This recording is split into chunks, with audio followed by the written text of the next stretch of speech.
반갑습니다. 저는 청년부 섬기는 금교진 목사입니다. 오늘 함께 나눌 이야기는 이름에 대한 이야기입니다. 이름에 대한 이야기를 이렇게 말씀을 드리려고 하면서 생각했던 제가 먼저 알려드릴 만한 이야기가 있더라고요. 저는 이름에 관련해서 굉장히 감사한 기억이 하나 있는데 그 얘기를 좀 알려드리고 시작할게요. 저는 그 고등학교를 안산에 있는 동산고라는 곳을 나왔는데 그곳이 이제 미션스쿨로 굉장히 유명한 학교였어요. 그래서 제가 90년대, 무려 90년대입니다. 90년대에 제가 고등학교를 다닐 때에는 여기가 생긴 지 얼마 안 된 학교였고, 그때 막 모든 전국의 목사님들이 자기 아들 아니면 자기 딸을 거기 학교로 보내는 게 굉장히 유행하는 그런 상태였어요. 그래서 교인이 아니죠. 전 학생들의 한 학년에 한 600명 정도 된다면 진짜 목사님 아들들이 한 500명 뭐 이런 상태였던 거죠. 그래서 목사님들이 그렇게 다 보냈다 보니까 어떤 일이 있었냐면 학교 안에 모든 성경 인물이 다 있어요. 예를 들면은 사무엘, 다니엘, 요셉, 한나, 마리아 이런 그냥 좀 보편적인 이름들은 당연히 있었고, 조금 더 나아가서는 보혈이 아니면 성령이, 은총이 이런 친구도 있었고, 제일 좀 놀라웠던 친구는 두놀이라는 친구도 있었어요. 여러분, 두놀이는 뭔지 아세요? 이것도 성경에 관련된 겁니다. 없죠? 이거는 놀랍게도 두려워 말라 놀라지 말라의 약자 두놀이였습니다. 학교 전체가 그러다 보니까 별일이 다 있었어요. 이런 거 있잖아요. 선생님 모세하고 엘리야 싸워요. 이거는 거의 세기의 싸움 아닙니까? 구약 세계관 최강자의 싸움. 그럼 아니면 선생님 다니엘 담배 펴요 이런 일 있잖아요. 그런 일들이 있었습니다. 그래서 그때 제 이름을 금교준이라고, 교준이라고 지어주신 아버지께 너무나 감사했어요. 너무나 감사하다. 그때 생각했어요. 내가 금바울이었다면 얼마나 힘들었을까, 내가 금모세였다면 얼마나 힘들었을까. 제가 고등학교 때 그걸 뼈저리게 느꼈습니다. 그렇게 되는 이유는요, 이름에는 한 사람이 짊어져야 할 무게와 의미가 담겨 있기 때문입니다. 이름에는 한 사람이 짊어져야 될 무게감과 의미가 담겨 있다. 우리가 함께 오늘 나눌 말씀의 제목은 예수의 이름입니다. 우리 예수님께서도 이름이 많았습니다. 예수님을 부르는 호칭들이 굉장히 많이 있었는데, 특별히 오늘 마태복음에서는 이 1장에서는 예수님을 3가지의 호칭으로 부릅니다. 이 하나하나 그리고 호칭에는 굉장한 그 특별한 의미들이 담겨 있습니다. 그래서 오늘은 이 3가지 이름에 대한 그 의미들을 함께 찾아가 보는 시간으로 함께 봤으면 좋겠습니다. 우리 하이라이트된 부분에 집중해서 1장 16절 함께 읽겠습니다. 시작. 야곱은 마리아의 남편 요셉을 낳았으니 마리아에게서 그리스도라 칭하는 예수가 나시니라. 아멘. 예수님의 첫 번째 이름은요, 그리스도입니다. 그리스도라는 말은 헬라어로는 이제 그 기름 부음 받은 자라는 뜻이고, 기름 부음은 뭐냐면 어떤 사람을 영광스럽게 하거나 아니면 어떤 특별한 사명을 부여할 때, 그럴 때 하는 어떤 그의 머리에 향유, 올리브유 이런 것들을 붓는 그런 의식입니다. 이거는 하나님께 자격을 인정받은 왕이라는 그런 의미를 가지고 있어요. 그러다 보니까 이 그리스도라는 말, 이 기름 부음 받은 자라는 말은 관용적으로는 구원자라는 뜻을 가지고 있었고, 또 완전히 히브리어로는 이게 더 우리에게 와닿죠. 메시아라는 뜻을 가지고 있었어요. 히브리어 메시아는 그리스도와 사실은 동일한 말입니다. 구약 성경 전체는 이 그리스도에 대한 얘기입니다. 이 그리스도를 기다리는 이야기가 됩니다. 이런 내용이죠. 하나님께서 이 세상을 너무 아름답게 멋지게 창조하셨다. 그런데 인간이 타락하여서 이곳을 망가뜨리기 시작했다. 인간의 죄로, 허물로, 인간의 탐심으로, 탐욕으로 여기를 완전히 더럽히고 엉망진창을 만들었다. 그리고 이 망가진 세상을 하나님께서 그냥 보실 수가 없어서 회복시키셨다. 계속해서 이게 반복되는 이야기입니다. 사람들이 이게 너무나 괴로워서, 내가 망가뜨렸지만 이 망가진 상황이 너무 괴로워서 하나님께 부르짖을 때마다 하나님이 그들을 구해주셨다. 구약 성경 전체는요, 인간이 망가뜨리고 하나님이 구해주시고, 인간이 박살나고 하나님이 회복시키고, 그리고 인간이 또 박살나고, 이게 계속해서 반복되는 얘기입니다. 반복되고 또 반복되는 이 고구마 같은 이야기가 구약 전체의 이야기라는 것이죠. 그러다 보니까 사람들은요, 그리스도, 이 메시아를 기다렸습니다. 그분이 오시면 좋겠다. 그분이 오실 것이다. 그분이 오신다. 이 모든 상황들을 종결한 메시아가 오실 것이다. 임시 처방 같은 그런 회복이 아니라, 반창고 붙였다 떼는 것 같은 그런 회복이 아니라 완전한 회복을 가져오실 그분이 오실 것이다. 그분이 오시면 새로운 세상이 시작될 것이다.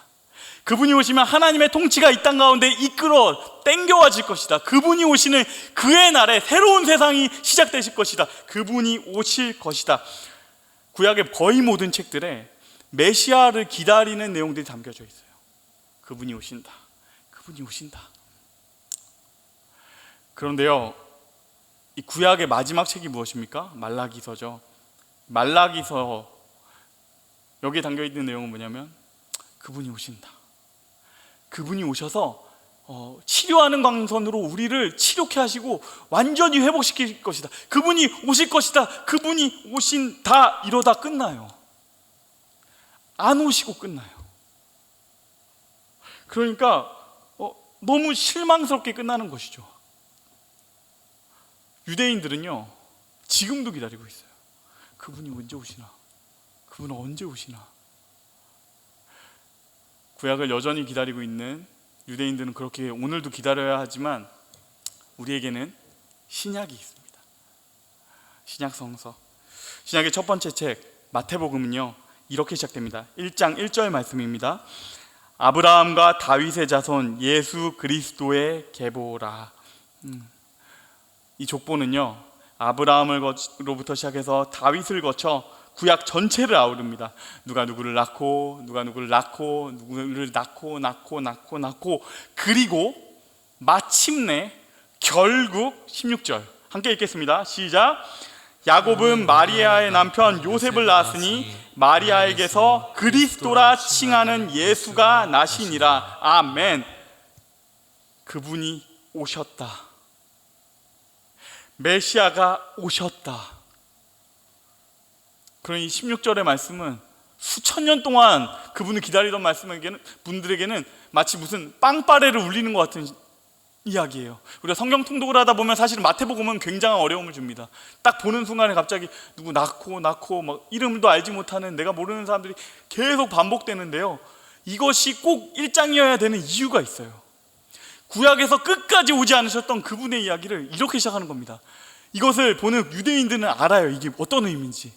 아브라함으로부터 시작해서 다윗이 나오고, 그리고 그 다음에 내가 아는 그 오랜 기다림이 거기에 막 보여요.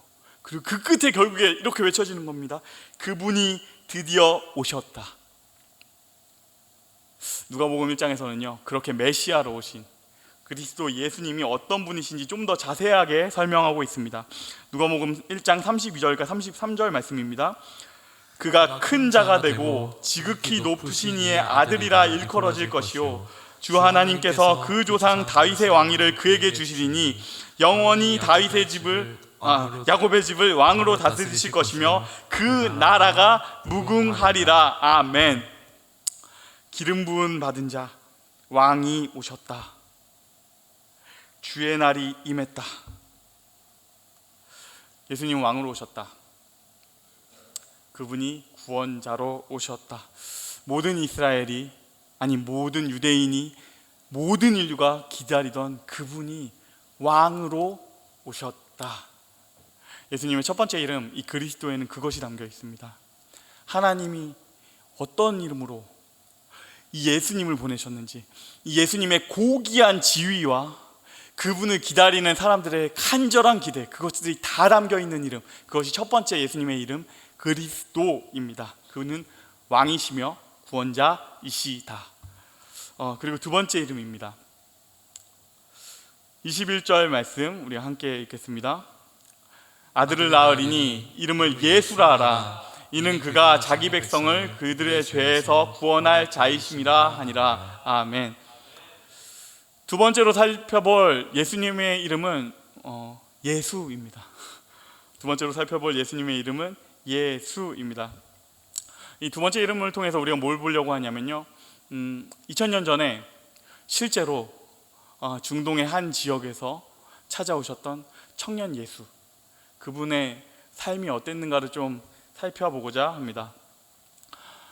예수라는 이름은 뜻은요, 구원 혹은 구원자라는 뜻입니다. 헬라어로는 이수스 아니면 예수라고 읽으면 되고요. 그리고 히브리어로는 예슈아라고 발음되는, 그리고 이게 구약 성경의 그 출애굽기 다음에 있는 책이죠. 여호수아와 동일한 이름입니다. 이 예수라는 이름, 이 이름에 좀 주목할 만한 점은요, 되게 특이한 건 뭐냐면 이 이름이요, 뜻이 너무 귀하지만 너무 흔한 이름이었다라는 점입니다. 예수의 이름은 너무 흔한 이름이었다. 예수라는 이름을 정말 아무나 다 썼습니다. 예수라는 이름이 유대민족의 민족적인 막 영웅의 이름이기도 하고 해가지고 정말 많은 사람들이 썼습니다. 이것을 진짜 잘 보여주는 장면이 성경에 있는데요, 마태복음 27장 15절 말씀입니다. 함께 읽겠습니다. 시작. 축제 때마다 군중이 원하는 죄수 하나를 총독이 풀어주는 관례가 있었다. 마침 그때 예수 바라바라는 이름난 죄수가 있었다. 다음 페이지도 보여주시겠어요? 사람들이 모여들자 빌라도가 그들에게 내가 누구를 풀어주기를 원하요? 예수 바라바요? 아니면 메시아라고 하는 예수요? 하고 물었다.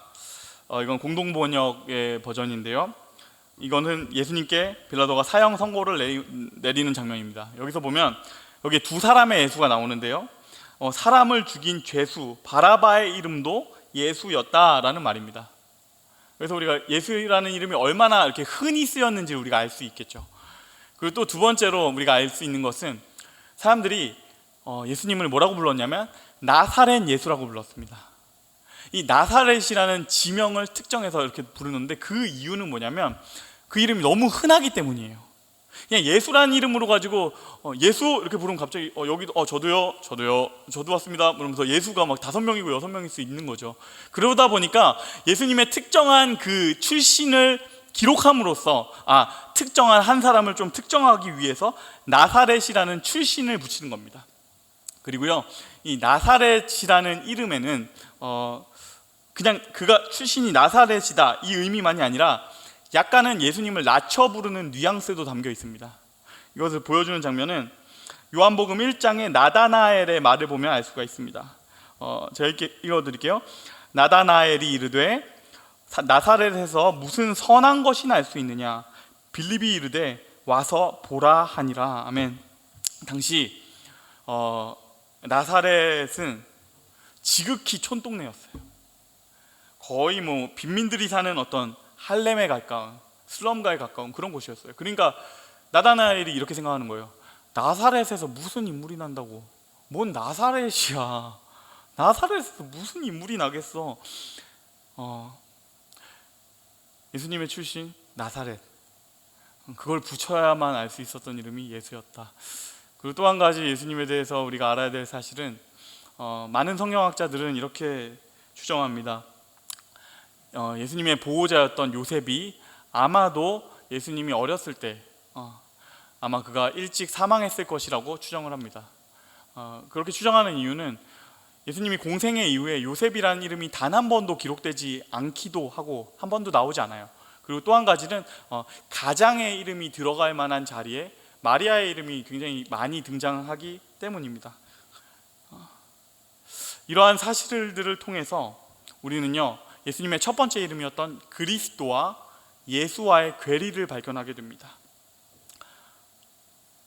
메시아이신 예수, 그리스도이신 예수, 왕이신 그분께서 너무너무 흔한 이름으로 오셨다.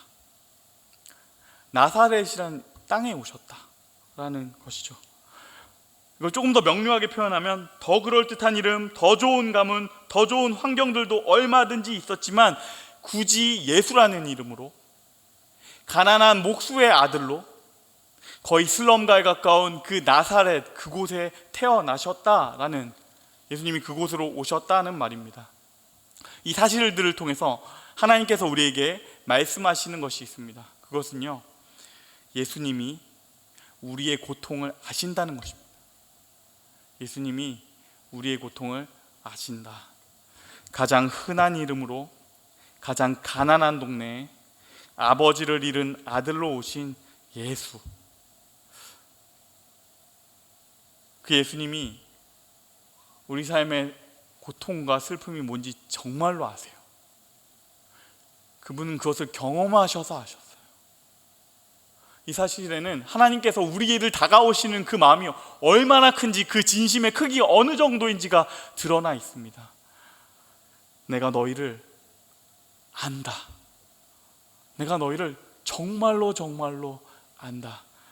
이사야 53장 3절은 이렇게 말합니다. 그는 멸시를 받아 사람들에게 버림받았으며 강고를 많이 겪었으며 질고를 아는 자라. 마치 사람들이 그에게서 얼굴을 가리는 것 같이 멸시를 당하였고 우리도 그를 귀히 여기지 아니하였도다. 아멘.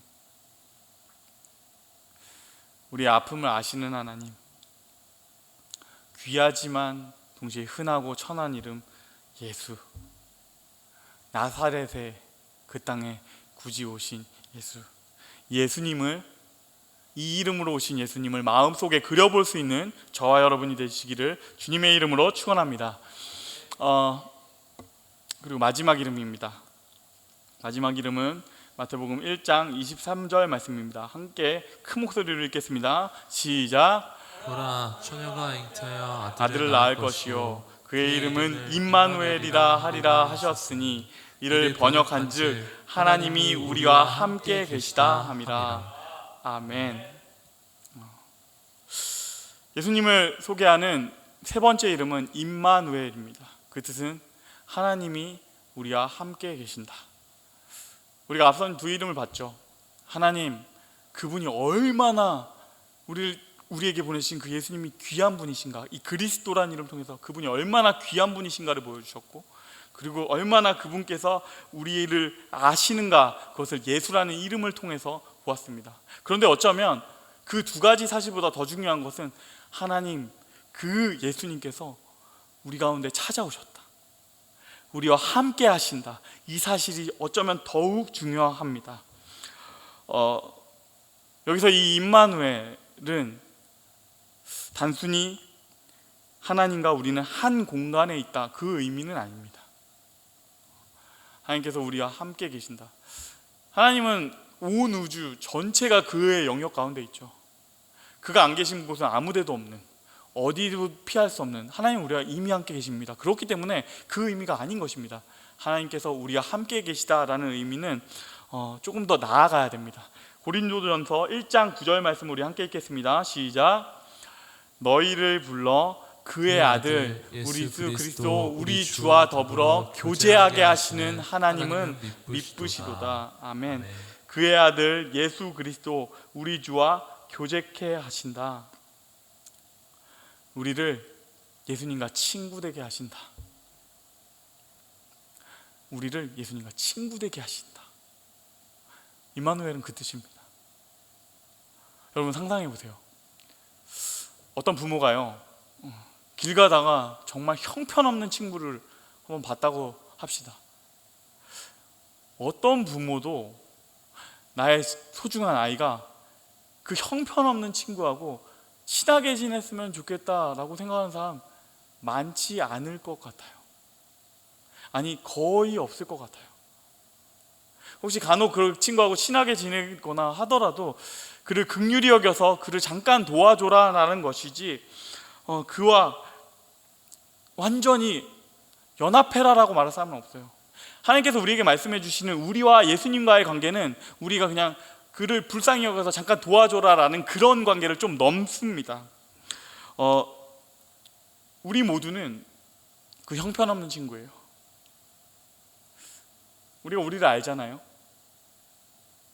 우리가 얼마나 약한지, 우리가 그리고 또 악한지, 얼마나 탐욕스러운지 우리가 우리를 압니다. 얼마나 자주 넘어지는지를 압니다. 그런데 하나님께서 그런 우리를 불러다가 예수님을 묶어주시며 이렇게 말합니다. 너는 이 친구하고 친구여라. 그냥 친구하는 정도가 아니라 너는 그와 함께 평생 동역해라. 그와 함께 일하고 그를 사랑하고 그를 아끼고 그를 도와주어라. 평생 동안. 이런 뜻입니다.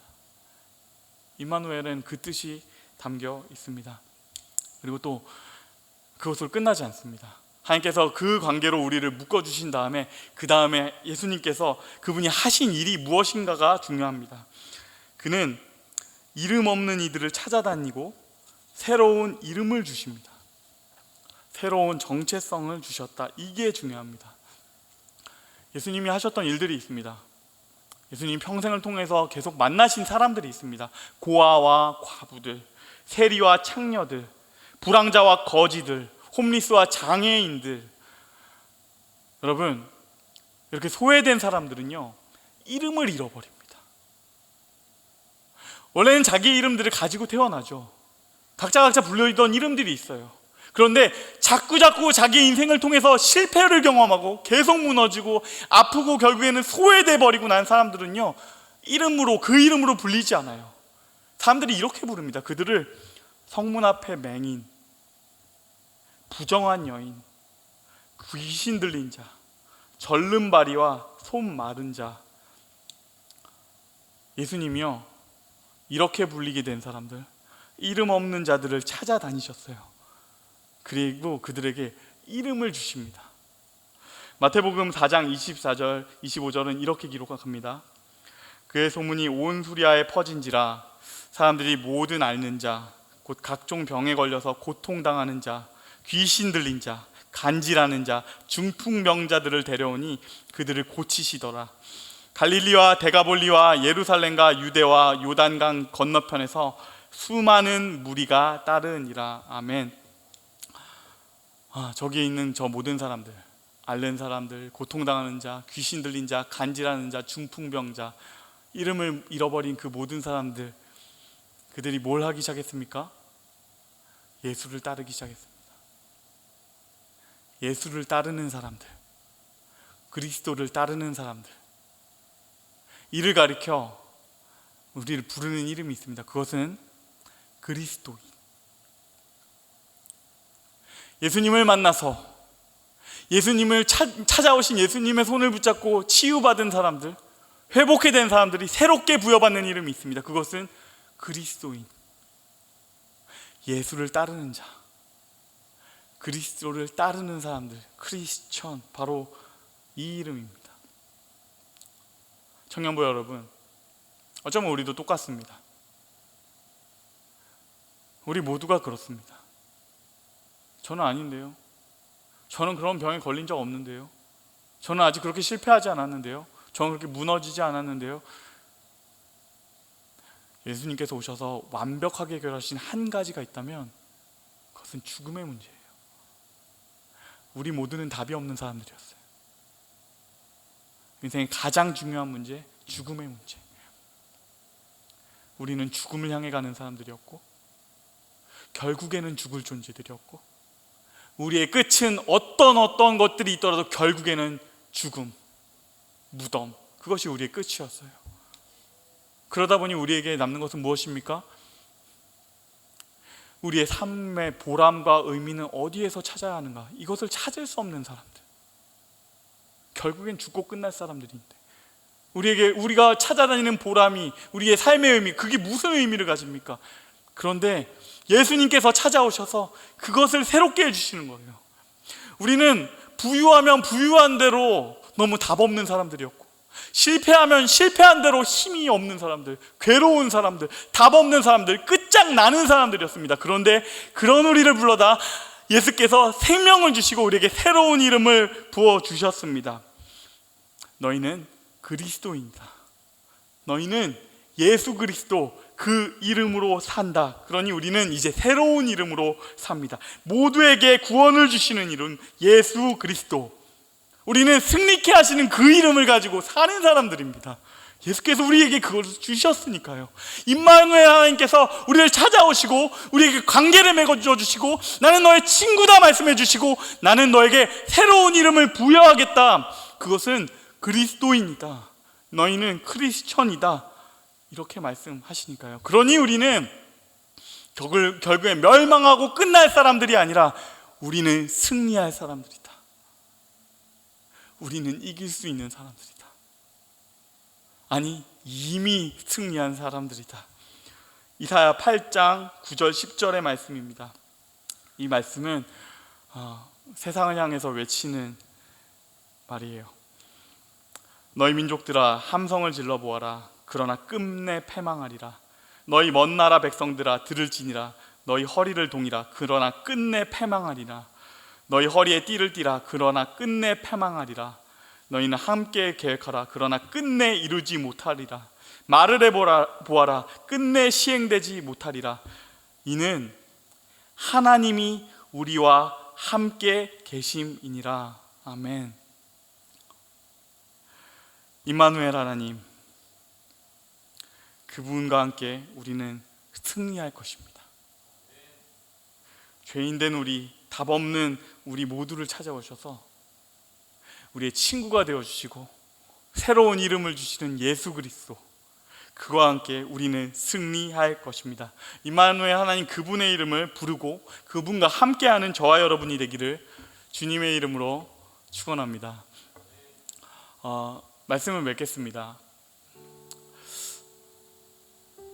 말씀을 맺으면서 어떤 무엇보다 꼭 하나 들려드리고 싶은 게 하나 있었습니다.